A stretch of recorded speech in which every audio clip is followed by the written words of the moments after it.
اور professor Michael Hart جس نے دنیا کے 100 عظیم لوگوں کے اوپر کام کیا اور انتخاب کیا کہ تاریخ انسانی کے 100 عظیم ترین لوگ کون تھے، تو ان میں اس نے یہ لکھا کہ دنیا کی عظیم ترین شخصیت جو گزری ہیں، شخصیات جو گزری ہیں، ان میں سب سے بلند تر شخصیت وہ محمد الرسول اللہ صلی اللہ علیہ وسلم کی ہے۔ اور اس کی دلیل اس نے اس طریقے سے قائم کی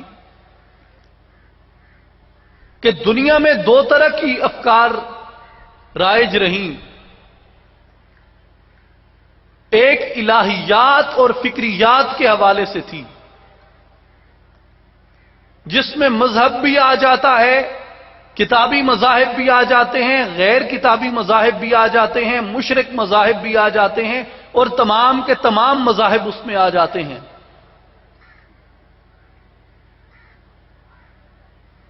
اور دوسری اس طرح کی شخصیات گزری ہیں جن کا مذہب اور فکر سے ہٹ کے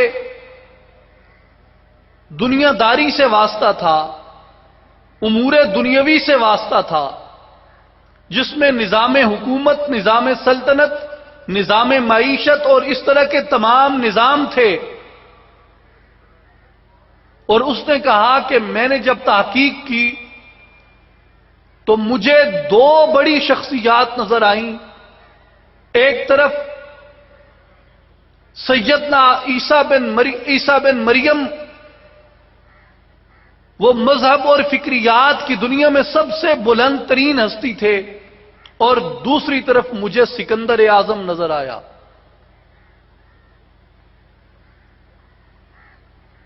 لیکن میرے لیے حیرت کی بات یہ تھی کہ حضرت عیسیٰ صرف فکر میں اور صرف مذہب کے اندر اور صرف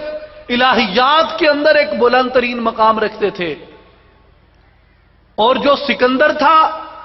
وہ صرف امور دنیاوی کے اندر ایک بلند ترین مقام رکھتا تھا،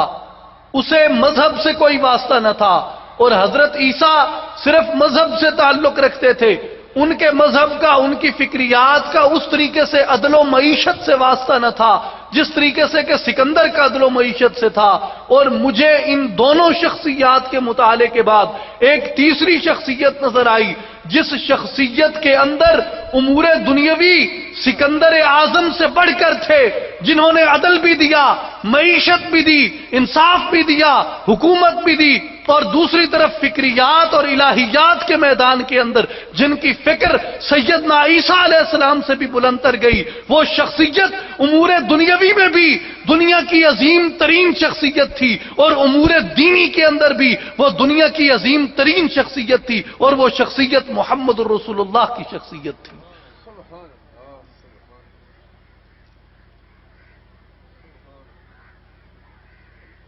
کہ in the both secular and religious world,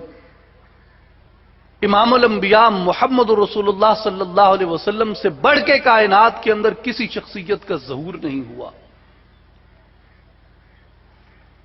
امور دینی کے اندر بھی اور امور دنیاوی کے اندر بھی۔